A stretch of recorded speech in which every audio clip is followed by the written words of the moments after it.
దేవుని పరిశుద్ధమైన వాక్యమును చదువుకుందాం. యోబేలు గ్రంథము 2వ అధ్యాయము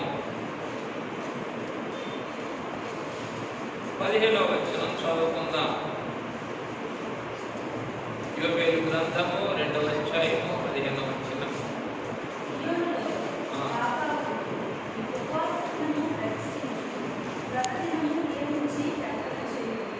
ఆమేన్. పెండ్లి కుమారుడైన క్రీస్తు ప్రభువు యొక్క అతి పరిశుద్ధమైన అమూల్యమైన కృపాభరితమైన సాన్నిధ్యమున సమకూడిన మనలను ఆత్మ తండ్రి పెండ్లి కుమారుని పునరుద్ధాన రెక్కల నీడను భద్రపరిచి తన పునరుద్ధాన ఆత్మతో నింపి తన పునరుద్ధాన దీక్షలోనికి మనలను ప్రవేశపెట్టును గాక. ఆమేన్. ఈ దినము పునరుద్ధాన దీక్ష లేదా పునరుద్ధాన వ్రతము గురించి మనం ధ్యానం చేసుకుందాం. ఏమిటి ఈ పునరుద్ధాన దీక్ష, ఈ పునరుద్ధాన వ్రతము అని మనం ఆలోచన చేస్తే, పెండ్లి కుమారుని యొక్క పునరుద్ధాన ఆనందములో సంఘమంతా కూడా మునిగి ఉన్నది. ఏంటి పునరుద్ధాన ఆనందం అంటే? పెండ్లి కుమారుడు మరణమును జయించి సమాధి నుండి తిరిగి లేచినటువంటి సందర్భమే పునరుద్ధానం. ఆ పునరుద్ధానమును తలంచుకొని సంఘమంతా కూడా పునరుద్ధాన ఆనందములో. ఇది సంఘము యొక్క పరిస్థితి. లోకము మరణములో మునిగి ఉన్నది. లోకంలో ఎక్కడ చూసినా ఏమున్నది? మరణము, మరణము, మరణము, వేదన. హార్డ్లీ 2 to 3 days, 2-3 రోజుల్లో ఏమైపోతూ ఉన్నారు? అలా మరణ పడకల మీదకి వెళ్ళిపోతూ. ఈ క్రమంలో పెండ్లి కుమారుని యొక్క ఈ పునరుద్ధాన దీక్షను, వ్రతమును మనమందరము కూడా ఆచరించవలసినటువంటి వారమై ఉన్నాం. ఏమిటి ఆ పునరుద్ధాన దీక్ష అనంటే, పెండ్లి కుమారుడు ఏ విధముగా మరణమును జయించినారో మనము కూడా మరణమును జయించుటకు, మన చుట్టూ ఉన్న వారు కూడా ఆ పునరుద్ధాన అనుభవములోనికి వచ్చుటకు ఏం చేయాలి? మనం ఈ పునరుద్ధాన దీక్షలోనికి రావాలి. ఏమిటి ఈ పునరుద్ధాన వ్రతము అని మనం ఆలోచన చేస్తే,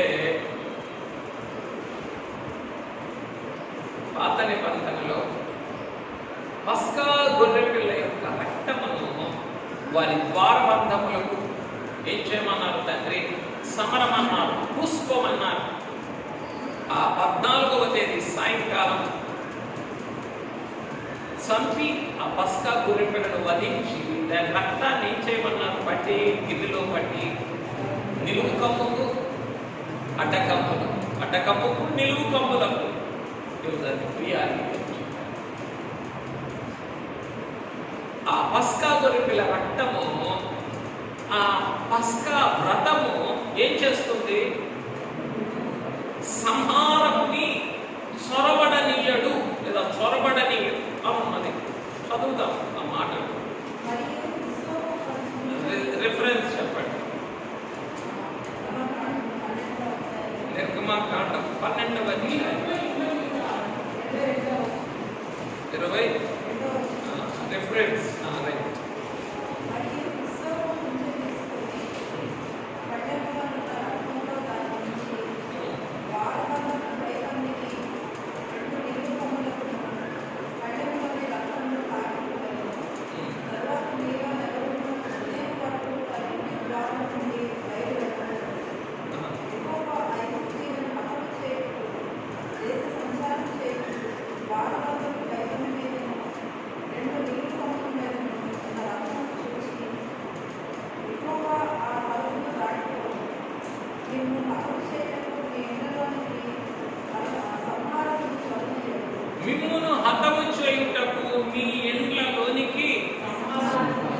సంహారకుని చొరనీయడు.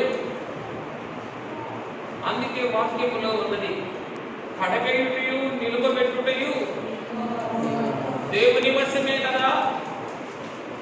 ఒక మనిషి పడాలన్నా నిలవబడాలన్నా ఎవరి స్వాధీనం? దేవుని స్వాధీనం. ఇక్కడ తండ్రి అంటూ ఉన్నారు, మీరు యొక్క పస్కా వ్రతములోనికి రండి, అప్పుడు ఆయన సంహారకుని మీ ఇండ్లలోనికి చొరనీయడు. కనుక ప్రియమైన వారులారా, ఆ దినమున వారికి పస్కా వ్రతమును తండ్రిలా నియమించారో, ఈ దినమున మన ఎదుట కూడా ఏమున్నది అని అంటే పునరుద్ధాన వ్రతము. పునరుద్ధాన వ్రతం ఏమిటి? ఆ వ్రతం అనేటటువంటిది మనమే ధ్యానం చేసుకుందాం. ఆ పునరుద్ధాన వ్రతము లేదా దీక్ష ఏమి? సంహారకుని మన గృహములలోనికి చొరబడ చూద్దాం. ఆ వ్రతములో, ఆ దీక్షలో ఏముందంటే మొట్టమొదటిది పునరుద్ధాన బాక. చూడండి, యోవేలు గ్రంథం 2వ అధ్యాయం 15వ వచనం. సియోనులో బాకావదుడి. చాలా, సియోనులో బాకా. ఏమిటి ఈ బాక అనంటే? బాకా చెప్పండి. ఇది శబ్దం చేసేటటువంటి ఒక సాధనం. ఈ బాక ఊదినప్పుడు అది ఎవరికి వినబడుతుంది? ప్రజలకు వినబడుతుంది. ఆ బాకాని ఈ లోకమంతా కూడా, మృదంగం అంటే ఏమిటి? ఒక తబలా లాంటిది. మృదంగం అంటే తబలా లాంటిది. లోకంలో చెప్పే మాట ఏమిటి? మరణ మృదంగం వినబడుతుంది అని అంటారు.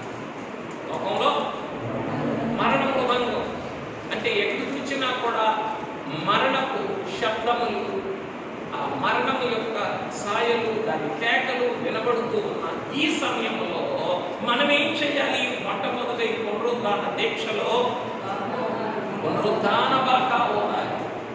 ఇదిగో మీ స్వరము, ఏ స్వరము?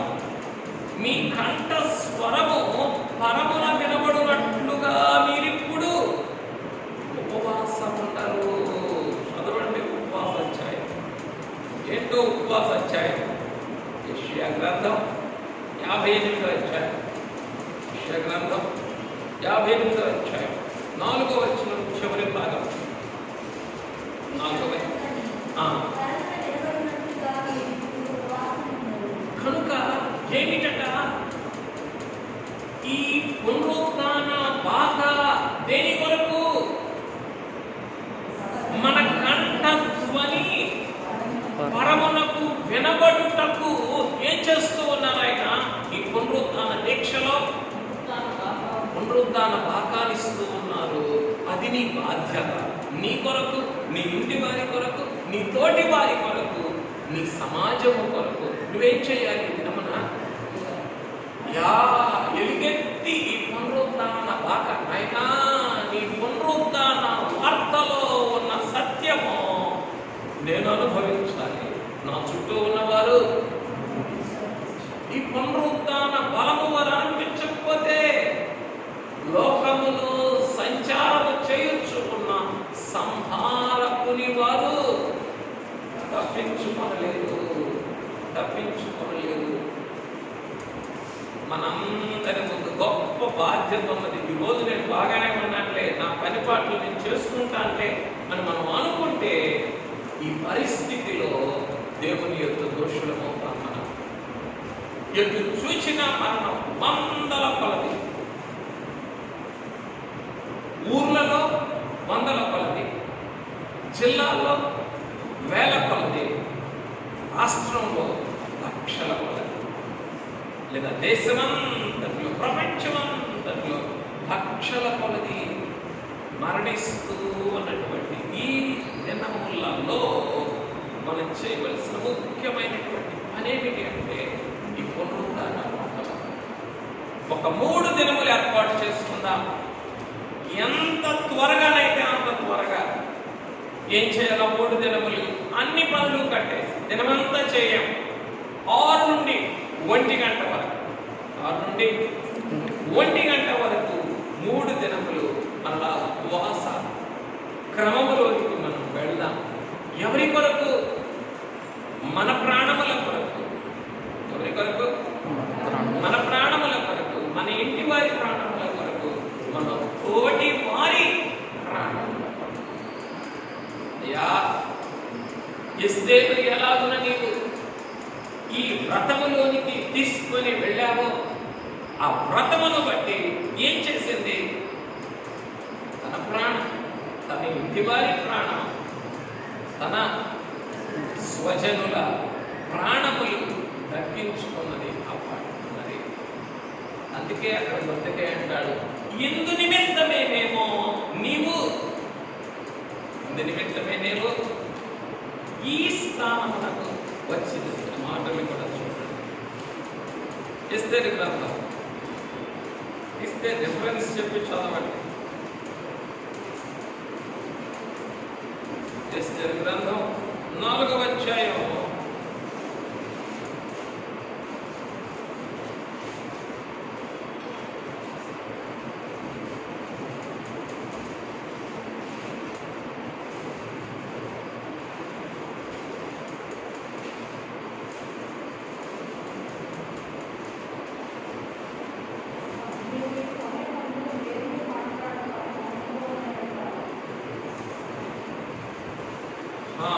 14వ వచనం చివరి భాగం. నీవు ఈ సమయమును బట్టి రాజ్యమునకు వచ్చితివేమో ఆలోచించుకొనుమని చెప్పుమనెను. ఏమిటట? ఈ సమయమును బట్టి నీవు రాజ్యమునకు వచ్చావేమో ఆలోచించుకో. ఈ సమయమును బట్టి అంటే ఈ క్రమమును, ఈ వ్రతము కొరకే నీవు సజీవునిగా నిలపబడ్డావేమో. ఈ వ్రతము చేయడం కొరకే.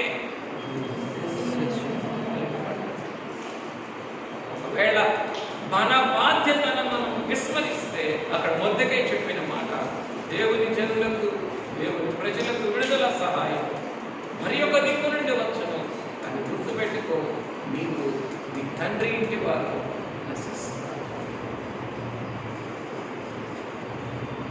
If you simply ignore your spiritual responsibility, కనుక ఈ ఉపవాస వ్రతమును ఆత్మ తండ్రి సంఘముగా కూడుటకు అనుకూలపరచిన ఈ దినమున మనకిస్తూ ఉన్నారు. ఈ వ్రతములో మొట్టమొదటిది పునరుత్థాన భాగ. అయ్యా, ఈ పునరుత్థాన భాగాన్ని నాకు ఇవ్వండి. లోకమే సత్యమే, అది ఆవిరి పట్టుకోండి మీరు బ్రతుకుతారు అని అంటున్నారు. అయ్యా, ఆవిరి కరోనాను మాత్రమే చంపగలదు, కానీ ఈ పునరుత్థాన భాగ మరణమును చంపగలదయ్యా. మరణాన్ని ఎవరు కొట్టివేయగలరు? మరణాన్ని ఎవరు లేకుండా చేయగలరు? నీ పునరుత్థాన స్వరము కాదా? నీ పునరుత్థాన వార్త కాదా?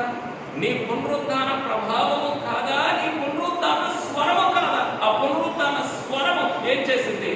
లాజరు బయటికి రా అన్నది. ఈ రోజున ఆ లాజరు బయటికి రా నా పెండి కుమారుడి యొక్క పునరుత్థాన స్వరమని ఏం చేసుకుందాం? మనం పునరుత్థాన పాకాగా మార్చుకుందాం. ఆ పాకాలో ఏం చేద్దాం?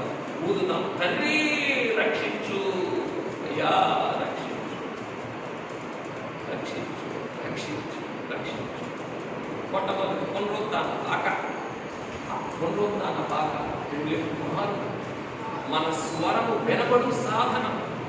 మన స్వరం వినబడాలి అంటే, మన మానవ స్వరం మరిచిపోబడాలి అని అంటే ఏం కావాలి?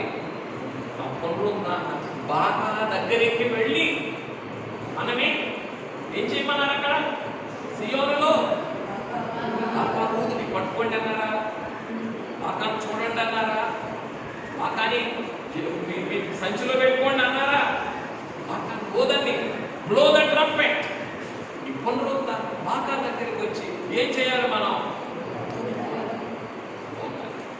తర్వాత ఆ పునరుత్థాన బాకా ఏంటంటే మన యొక్క స్వరం వినబడేటటువంటి సాధన. అదే ఈ యొక్క సర్వారాధన స్థలం, అదే ఈ యొక్క మహిమాలయం, అదే ప్రభు మనకి నియమించినటువంటి ఉపవాస వ్రతం. కనుక ఆ ఆకారంలో వినబడుతూ ఉన్నటువంటిది పునరుద్ధాన కేక.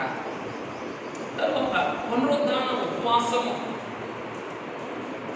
ఈ పునరుద్ధాన వ్రతములో ఏమున్నది?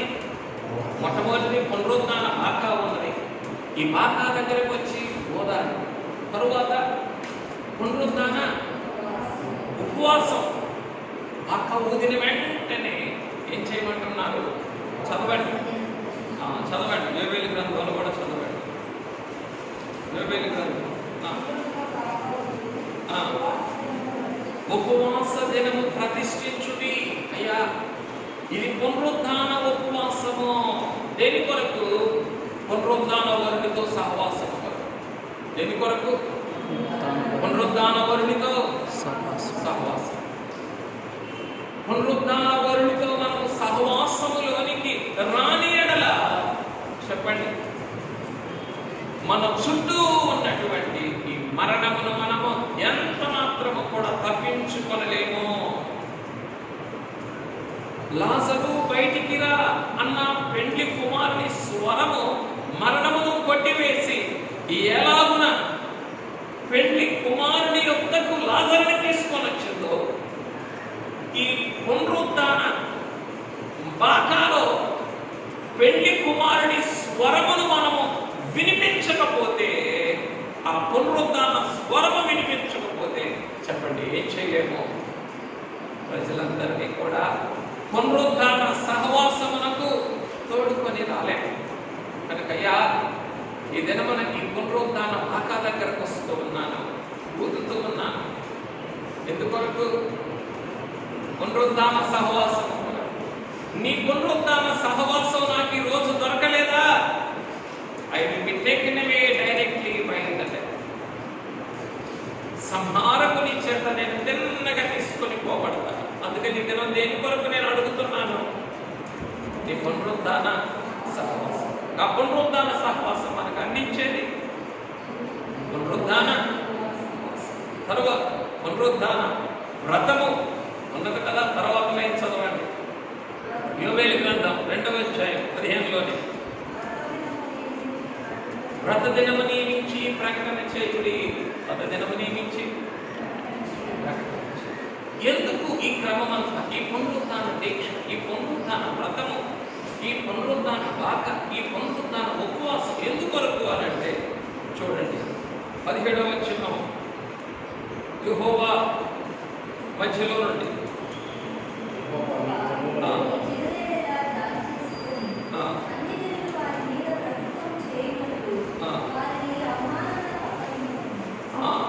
ఏమని చెప్పుకోవాలి ఈ వాక్యాన్ని మనం? అయ్యా, మరణము మా మీద ఏలుబడి చేయకుండానట్లు మమ్మును మరణమునకు రోగమునకు అప్పగించకుము.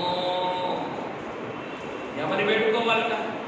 అన్యజనులు వారి మీద ప్రభుత్వము చేయకుండానట్లు మీ జనులను అవమానమునకు అప్పగింపకుము. ఆ వాక్యాన్ని మనకు ఎలా అన్వయించుకోవాలి? అయ్యా, మరణము మా మీద ప్రభుత్వం లేదా ఏలుబడి చేయకుండానట్లు మమ్మను రోగమునకు అప్పగింపకుము. ఆలకిస్తాడా? ఆలకించడా తండ్రి? ఎవరి బాధ్యత? నీ ప్రాణమును నీవు కాపాడుకొనుటకు ఆయన దగ్గరికి వస్తే ఏం చేస్తాడు ఆయన? నీతో పాటు నీ ఇంటి వారి ప్రాణములను కూడా, నీతో పాటు నీ ఊరి వారి ప్రాణములను కూడా తండ్రి కాపాడు. రాహాబు ఒక్కటే రక్షించబడిందా? ఇంటి వారు, తోబుట్టువులు, స్వజనులందరూ రక్షించబడ్డారు. సారెపత విధవరాలు ఒక్కటే పోషించబడిందా? ఆమె ఇంటి వారు, ఆమె తోబుట్టువులు అందరూ. When God opens the door, it is for all. Our prime responsibility is to knock at God's door and see that it is open. ఎప్పుడు కూడా దేవుని విడుదల ద్వారమైన, దేవుని విమోచన ద్వారమైన తెరవబడటమే ముఖ్యం. ఒకసారి తెరవబడిందా ఎవరైనా అందరూ ఆల్ ఫ్లడింగ్ అది తెరవబట్టంలోనే ముఖ్యమైన స్థితి అంతా కూడా. కనుక అయ్యా కరోనా మమ్మల్ని అప్పగించకు, రోగం అంటే ఏమని పేరు పెట్టుకోవచ్చు? కరోనాకు మమ్మల్ని అప్పగించకు. ఏమని? అయ్యా మరణము మా మీద ఏలుబడి చేయకుండానట్లు కరోనాకి మమ్మలను అని ఏం చేయమంటూ ఉన్నారు? ఇదిగో ఈ ఉపవాస దినం ప్రతిష్ఠించండి, వ్రత దినం నియమించండి, దాన్ని ప్రకటన చేయండి. ఎలాగునా బాగా ప్రకటన చేయి. బాగా అందరికీ వినపడాలి, అందరికీ కూడా. అయ్యా ఈ రోజున నేను ఊదేటటువంటి బాగా వలన చెప్పండి, ఈ వ్రతము వలన, ఈ పునరుద్ధాన వ్రతము వలన ఏం కావాలి? నేను సజీవున్న దేశంలో నేను నీ సన్నిధిని కాలము గడపాలి. ఎందుకు? సజీవులే కదా నిన్ను స్తుతించుదురు, మన్ను నిన్ను స్తుతించదురు. మన నిన్ను ఒకసారి దాటిపోయావు. దేవదూతలు వచ్చి నిన్ను పరలోకం తీసుకెళ్తే సంతోషం. ఇక్కడ దేవదూతలు రాలేదు, పాతాళానికి వెళ్ళామనుకో, అక్కడ చేయగలమా? కనుకనే మన్ను నిన్ను స్తుతించు కదా. యా ఈ సజీవులున్న దేశంలో నిన్ను స్తుతించడానికి నువ్వేం చేశావు? నన్ను సజీవంగా నిలువబెడుతున్నావు. కనుక ఈ వార్తను నేను ఏం చేయాలి? నేను బాగా ఊది నేను ప్రకటన చేయాలి. రైట్. కనుక పునరుద్ధాన ఉపవాసం అంటే పునరుద్ధాన సహవాసం, పునరుద్ధాన వ్రతము అని అంటే పునరుద్ధాన దీక్ష ఉంది కదా. 15వ వచనంలోనే వ్రత దినము నియమించి ప్రకటన చేయాలి. మనదే బాధ్యత. ప్రతిష్ఠించేది మనదే, నియమించేది కూడా మనదే బాధ్యత. కనుక అయ్యా ఈ దినం ఈ పునరుద్ధాన వ్రతమును జ్ఞాపకం చేసుకుంటున్నా. ఈ వ్రతము లోనికి నేను రాని ఎడల చెప్పండి, రోగమునకు నేను అప్పగింపబడకుండా ఉండలేను. నేను రోగానికి అప్పగించకూడదు, మళ్ళా నాకు వేలుబడి చేయకూడదంటే నేనేం చేయాలా? వ్రతములోనికి రావాలి. రైట్. తర్వాత పునరుద్ధాన ప్రకటన. ప్రకటన చేయండి అని ఉన్నది కదా. కనుక ఏమిటి పునరుద్ధాన ప్రకటన అంటే? పునరుద్ధాన ఆహ్వానము, పునరుద్ధాన ప్రోత్సాహము. అయ్యా నేను సజీవులున్న దేశంలో సజీవునిగా కాలము గడుపుటకు నేనేం చేయాలి? నన్ను నేనే ప్రోత్సాహించు.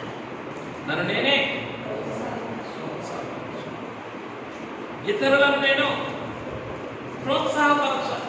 అదే ఏమిటి? పునరుద్ధాన ప్రకటన చేయకపోతే చెప్పండి, ప్రజలు తెలుసుకోలేరు. కనుక ఈ సమయంలో ఏం చేయాలి? మనం ప్రకటన చేయాలి. ఏమని? పునరుద్ధాన వ్రతములోనికి రండి, పునరుద్ధాన దీక్షలోనికి రండి అని చెప్పి మనం ఏం చేయాలి? ప్రకటన చేయాలి. అలా ప్రకటన చేయకపోతే ప్రజలు తెలుసుకోలేరు. కనుక ప్రకటన, పునరుద్ధాన ప్రకటన అంటే ఏంటంటే మనల్ని మనం ప్రోత్సాహించుకోవడం, ఇతరులైనటువంటి వారిని మనం ఎవరినైతే ప్రోత్సాహపరుస్తామో వారి ప్రాణాలు కాపాడబడతారు. మనం ఎవరినైతే ప్రోత్సాహపరుస్తామో వారు రక్షించబడతారు. తర్వాత పునరుద్ధాన ప్రజలు ఈ పునరుద్ధాన ప్రకటనకు, ఆహ్వానమునకు, ప్రోత్సాహమునకు ఎవరైతే స్పందిస్తూ ఉన్నారో వారందరూ ఏ గుంపులోకి వస్తున్నారు? పునరుద్ధాన ప్రజలు. చదవండి, అక్కడే ఉన్నది కదా 16వ వచనం. జనులను సమకూర్చుడి. చాలా వీరెవరు? పునరుద్ధాన ప్రజలు. ఉన్నవాళ్ళారా? ఈ పునరుద్ధానం బాగా ఆత్మతండ్రి ఊదుతూ ఉన్నప్పుడు మనం ఏ గుంపులోకి చేయాలి? పునరుద్ధాన ప్రజల గుంపులోనికి. ఒకవేళ మనకి ఈ పునరుద్ధాన ప్రజల గుంపులోనికి మనం రాకపోతే చెప్పండి, సమకూర్చబడలేమో. ఏం చేయలేము. ఎవరు ఈ పునరుద్ధాన ప్రజలు అంటే పునరుద్ధాన సహవాస అభిలాషుడు. పునరుద్ధాన సహవాస అభిలాషుడు వారే ఎవరు? పునరుద్ధాన. రైట్. తర్వాత పునరుద్ధాన సమాజము లేదా సమాజ కూటము. పునరుద్ధాన సమాజము, సమాజ కూటము.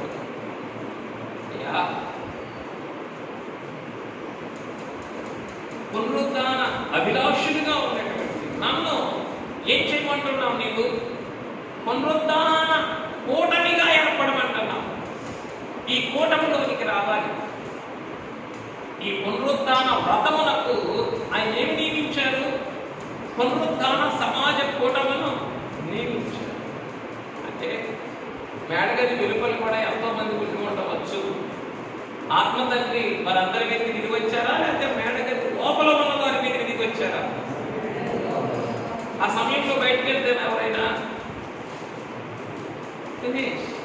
10 రోజులు ఉండి ఆత్మతండ్రి దిగి వచ్చే సమయానికి బయటకు వెళ్ళారనుకోండి, బయట ఉన్న వారి మీదకు ఎవరైతే లోపల ఉన్నారో వారి మీదకి ఆత్మతండ్రి దిగి వచ్చారు. కనుక సమాజ కూటము చాలా ముఖ్యమైనటువంటి. ఈ దినమని నేను ఇదిగో ఈ పునరుద్ధాన సమాజముగా నేను కూడుకుంటున్నాను. పునరుద్ధాన విశ్వాస సమాజముగా నేను మారుతూ ఉన్నానని ప్రభుతో మనం చెప్పవలసిన వారమైనా పునరుద్ధాన పెద్దలకు తర్వాత పునరుద్ధాన ఎవరైతే బాధ్యత కలిగిన వారు, ఎవరైతే బాధ్యత కలిగిన వారు, ఎవరైతే ఇతరుల ప్రాణములను సంరక్షించుటకు ఆశ కలిగిన వారు, వారందరూ కూడా పెద్దలు. పిల్లలు ఎవరు అంటే ప్రాణములు కాపాడుకోలేని వారు. పెద్దలు ఎవరు అని అంటే కాపాడగలిగిన వారు. ఈ రోజున నేను నీ పునరుద్ధాన వ్రతములోనికి రాకపోతే నన్ను నేనే కాపాడుకోలేను. ఈ రోజున నీ పునరుద్ధాన వ్రతములోనికి వస్తే నన్ను కాపాడుకుంటాను, ఇతరులను కూడా కాపాడగలను.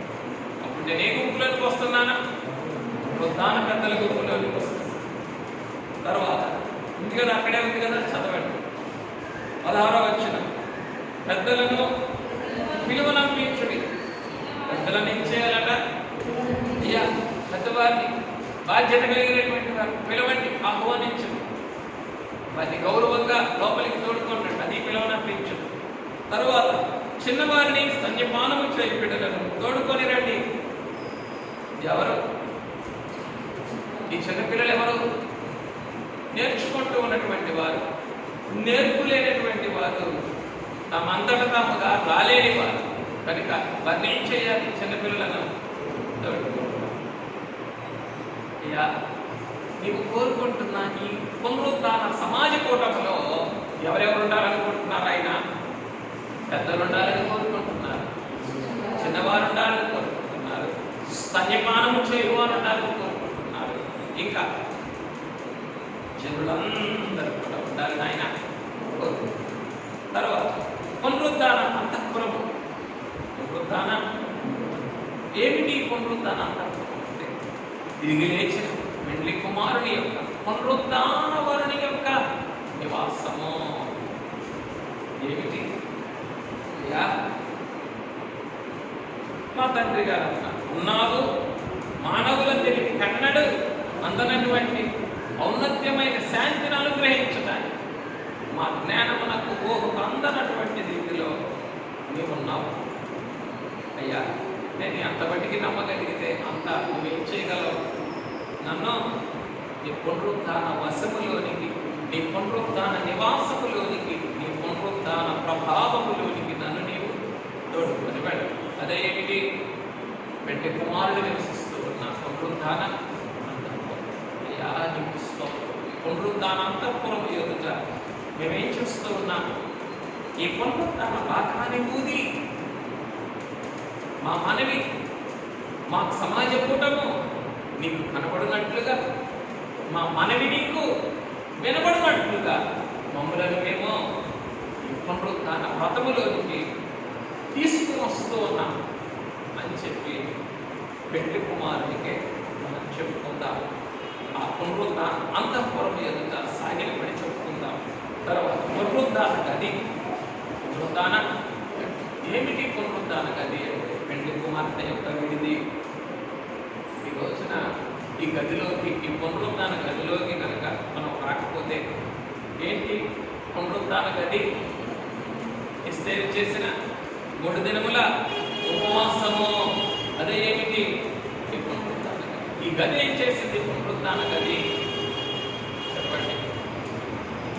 ఎస్తేరును కాపాడింది, యూదులందరినీ కూడా కాపాడింది, మొర్దెకైని కూడా కాపాడింది. ఎప్పుడైతే మనం ఈ పునరుద్ధాన గదిలోనికి వస్తూ ఉన్నామో అప్పుడు చెప్పండి, ఈ పునరుద్ధాన గదిలో ఉన్న ఈ పెండ్లి కుమార్తె యొక్క విడిదిలోనికి మనం వస్తూ ఉన్నాం.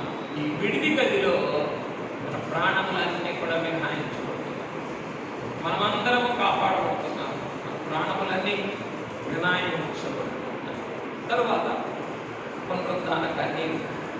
పునరుద్ధాన కన్నీరు చదవండి. యోవేలు గ్రంథం 2వ అధ్యాయం.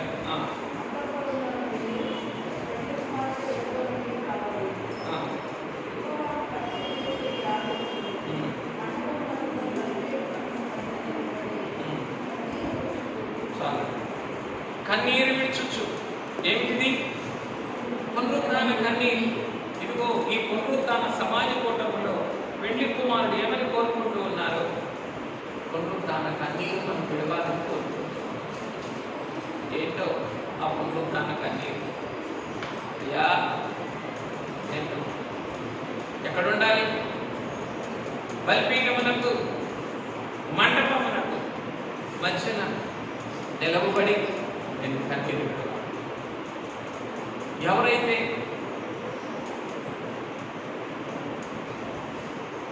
బీటలు వారిన కోట యొక్క సందులలో మధ్యలో ఉండి కోటలను కాపాడాలని తండ్రి ఎలాగైతే కోరుకున్నారో అలాగే ఇక్కడ యాజకులను ఏం చేయమంటూ ఉన్నారు ఆయన?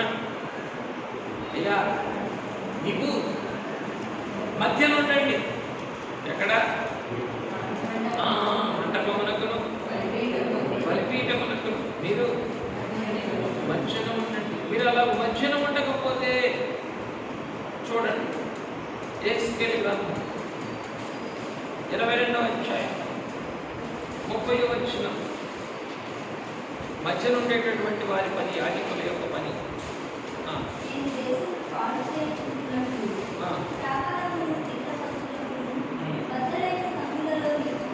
బద్దలైన సంతులలో నిలుచుటకును తగిన వాడెవడని నేను ఎంత విచారించినను ఒకడైనా కనబడలేదు. కనుక ఎవరైతే మధ్యలో ఉంటారో దోస్ హూ కోఆర్డినేట్, వారు ఏం చేయాలి? మధ్యలో ఉండే వారి పని కన్నీరు కాల్చి. ఇప్పుడు మనం తెలుసుకోవాలి, అయ్యా నేను బాగా ఊదే పనిలోనికి వస్తున్నానా? నేను తోడుకొని వచ్చే పనిలోనికి వస్తున్నానా? నేను సమకూర్చే పనిలోనికి వస్తున్నానా? ప్రతిదినాన్ని నియమించే పనిలోనికి వస్తున్నానా? ఉపవాస దినాన్ని ప్రతిష్ఠించే పనిలోనికి వస్తున్నానా? జనులను తోడుకొని వచ్చే పనిలోనికి వస్తూ ఉన్నానా? లేదా కన్నీరు కార్చేటటువంటి పనిలోనికి నేను వస్తూ ఉన్నానా అని మనమే ఆలోచన చేసుకోవాలి. తర్వాత పునరుద్ధాన రోదన. ఏమిటా పునరుద్ధాన రోదన? యా మరణము మా మీద వేలుబడి చేయకుండానట్లు ఏం చేస్తాం? రోగమునకు మమ్మలను అప్పగిస్తాం. పెళ్లి కుమార్తె నోట ఏమంటారట? ఎప్పుడు సజీవుల గుంపు. ఇక రాసిన మాట పెళ్లి కుమార్తె నోట ఎప్పుడు ఏమాట ఉండాలట? సజీవుల గుంపు, సజీవుల గుంపు, సజీవుల గుంపు. ఒక్క మాటే ఉండాలి పెళ్లి కుమార్తె నోట. ఇది మీ మాట లేదా? నాకేం ఏదైతే కానీ వచ్చిందా? ఏం మా ఆయన నాకు ఇంజెక్షన్ చేయించాలి ఏంటి? నన్ను బతికించుకునే వాళ్ళు చాలా మంది ఉంటారు. నన్ను బతికించుకునే వాళ్ళు చాలా, నాకేది వస్తే నాకేం, నేను కావాల్సిన వాళ్ళు చాలా మంది ఉంటారు. ఏంటది?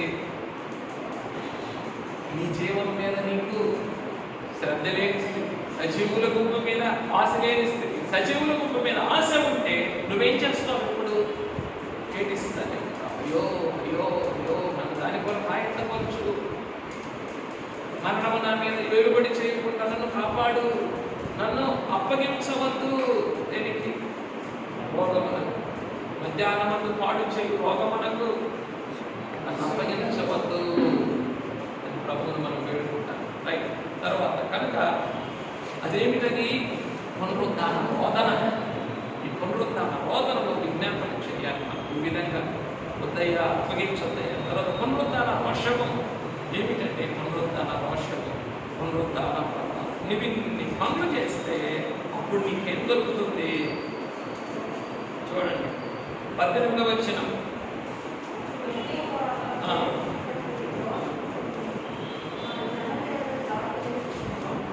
అప్పుడేం కలిగిందట? ఈ పునరుద్ధాన దీక్షను బట్టి, పునరుద్ధాన మతాన్ని బట్టి పునరుద్ధానుడైన ప్రభువునకు రోషం పుట్టింది. చదవండి మళ్ళా. అప్పుడు తన దేశమును బట్టి రోషము కొని తన జనుల ఎడల జాలి చేసుకొనెను. ఈ పునరుద్ధాన ప్రభావం నాకు దక్కాలి అనంటే నేనేం చేయాలి?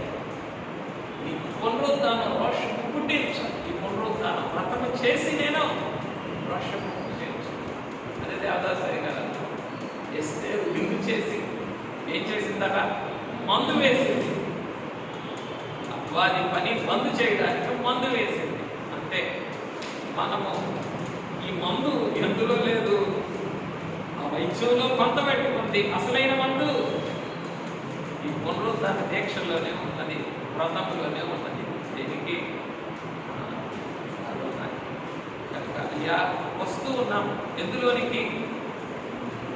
ఈ పునరుద్ధాన దీక్షలో వ్రతములోనికి వస్తూ ఉన్నాం. ఈ వ్రతము నీకు రోషం పుట్టిస్తుంది. ఆ రోషములో నువ్వేం చేస్తావు? జాలి చేస్తావు. నీ పునరుద్ధానస్తాలు సాపి నన్ను నీ పునరుద్ధాన వశము చేస్తావు. చివరిగా ఈ పునరుద్ధాన రోషము, పునరుద్ధాన జాలిని కరుణను మనకు అనుగ్రహిస్తుంది. ఆ పునరుద్ధాన జాలి కరుణ ఆయన యొక్క అనుగ్రహం. దేని కొరకు? సజీవులుగా ఉండటానికి, సజీవ సంఘారోహణమునకు ఆయన పడ్డారు. కనుక ప్రియమైన వార్తారా, ఈ రోజున ఇటువంటి పునరుద్ధాన వ్రతమును ఆత్మ తండ్రి మన ఎదుట నియమించి మనల్ని ఆహ్వానిస్తూ ఉంటారు. ఎందాక నీవు మత్తుడవై ఉండువు, ఎందాక నీవు ఇక చాలు, ఇక మత్తులై ఉండేటటువంటి సమయం అయిపోయింది. ఇక నీవు లేచి ఏం చేయాలి? ప్రతి దుష్కార్యము నుండి ప్రభువు నన్ను తప్పించి ఆయన పరలోక రాజ్యము చేరునట్లుగా నన్ను రక్షించును గాక. పౌలు గారు చేసినటువంటి చివరి ప్రార్థన, అయ్యా నీ పరలోకం చేరుకోవాలి. నేను ప్రతి దుష్కార్యము నుండి నేను కనుక అయ్యా వాడి ఈ సింహపు నోట నుండి నేను తప్పించబడాలి అని అంటే ఏం చేయాలి? నేను ఈ పునరుద్ధాన దీక్షలోనికి వచ్చి ఈ పునరుద్ధాన అనుగ్రహము పొందాలి. ఈ పునరుద్ధాన అనుగ్రహం నాకు దొరికితే అప్పుడిగా చెప్పండి, సజీవముగా కాపాడబడతాను, సజీవుల గుంపులో ఆయన వెతికి చేరుకుంటాను. అట్టి దివ్యమైన ధన్యతను, క్రమమును, వ్రతమును, దీక్షను పునరుద్ధాన వరుడు మనకు